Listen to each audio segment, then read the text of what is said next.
Boker Tov, nous sommes le 3 septembre 2021, c'est l'heure du premier journal d'information en direct de Jérusalem sur Radio Kalita.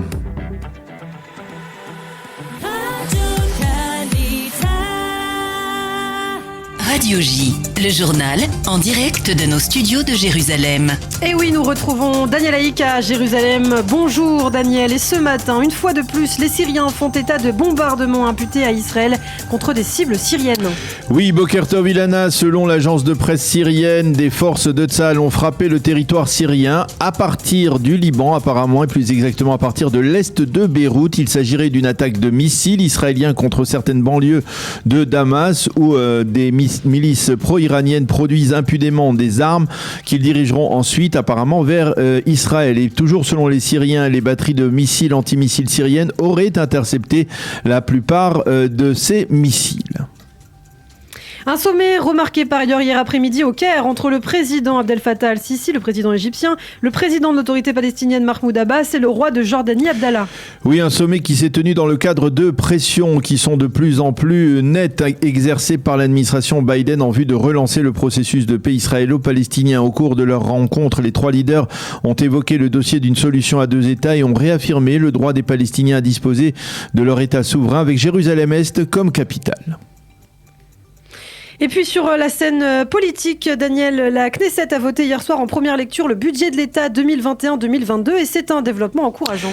Oui, effectivement, en particulier encourageant pour le gouvernement Bennett Lapid qui a besoin de valider encore en seconde et troisième lecture ce budget de l'État s'il veut échapper à tout risque de dissolution de la Knesset. Ce budget sera pour 2021 d'un montant de 432 milliards de shekels et pour l'an prochain de 452 milliards de shekels. 59 députés ont voté en faveur de ce budget, 54 ont voté contre.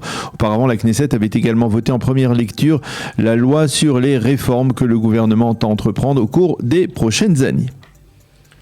Et puis on revient au chapitre sécuritaire avec un attentat terroriste hier soir en Samarie. Oui, hier, une Israélienne de 49 ans a été blessée, légèrement blessée apparemment par des éclats de verre consécutifs à un lancer de pierre par des Palestiniens. Hier soir, en direction de son véhicule, cela s'est passé sur la route 60, qui est la route qui traverse la Judée et la Samarie.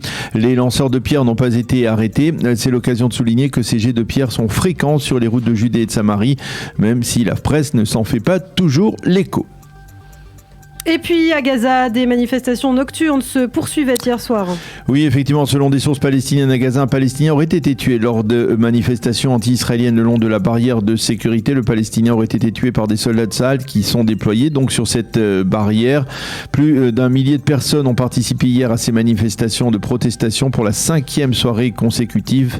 Ils ont incendié des pneus et jeté des projectiles en direction des forces de Tsahal. Et puis pour terminer, Daniel, un mot sur l'épidémie en Israël, la Suède qui interdit l'accès à son territoire aux Israéliens. Et oui, c'est le résultat de l'augmentation du nombre des contaminés en Israël. Après le Portugal qui avait déjà annoncé hier qu'il ne permettra plus à des citoyens israéliens de pénétrer sur son territoire, eh bien c'est au tour de la Suède d'en faire de même. À noter que depuis hier soir minuit, les Israéliens qui sont de retour de l'étranger n'ont plus besoin de rester une semaine en isolement, si bien entendu ils ont effectué ils ont reçu les 3 doses de vaccin. Il leur suffit tout simplement d'obtenir un résultat négatif en se faisant tester à leur arrivée à l'aéroport. Toutefois, ces mesures d'allègement, ces mesures d'allègement concernant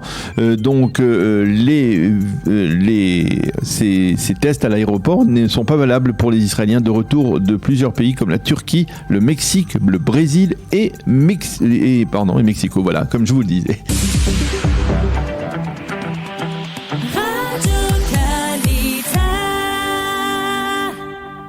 La météo pour terminer, on le sent bien dans l'air, il fait plus frais que ces derniers jours et les températures sont en baisse. Bien entendu, le soleil est toujours de mise en cette période de l'année, temps donc ensoleillé, un peu moins chaud qu'à l'accoutumée. Il fera aujourd'hui 29 degrés à Jérusalem, 30 à Tel Aviv et 37 degrés à Eilat.